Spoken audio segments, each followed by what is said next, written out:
ఆరిపోయిన దీపాలను వెలిగించగలిగిన గొప్ప సాధనములుగా నీ బిడ్డలు నిలిచివందురుగా కనపడుచున్నారు. ఈ కుటుంబం నీ కొరకు ప్రత్యేకపరచబడాలయ్యా. ఈ కుటుంబం నీ కొరకు బలమైన సాధనములుగా వాడబడాలయ్యా. ఎక్కడ అడుగు పెడుతున్నా నీ మహిమను ప్రతిఫలింపచేసేవారుగా నీ బిడ్డలను మీరు అభిషేకించమని ప్రార్థన చేస్తున్నాను. ఇది మొదలుకొని కృపాక్షేమములు మీరు వెంట వచ్చినట్లు సహాయం చేయండి.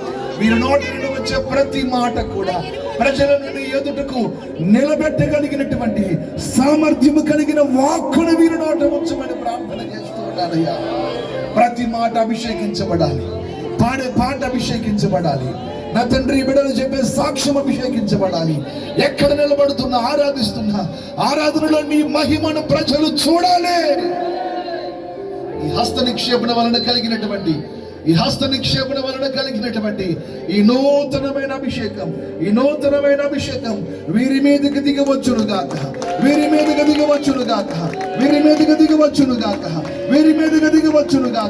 ఓ ప్రత్యేకమైన శైలిలో నీ అభిషేకము చేత నింపండి నాథా. అయ్యా నీకు స్తోత్రాలు. ఇప్పటి వరకు చేసిన పరిచర్య కాదయ్యా, ఇక నుంచి ఒక క్రొత్త కోణములో ప్రజలు వీరిని చూడాలి. వీరిలో నింపబడుతున్న నీ అభిషేకాన్ని చూడాలి, నీ అభిషేకమును చూడాలి, నీ బలమును చూడాలి, నీ శక్తిని చూడాలి, నీ మహిమను చూడాలి. అందరూ నోరు తెరిచి గట్టిగా ప్రార్థన చేయండి. ప్రార్థన అందరూ నోరు తెరిచి గట్టిగా ప్రార్థన చేయండి.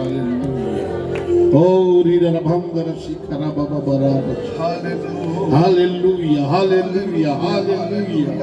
Lord, let your anointing be upon the children, Lord. As they're going to use in your hands, Lord. Bless them in the name of Father, Son, and Holy God. Thank you, Lord. Thank you, Jesus.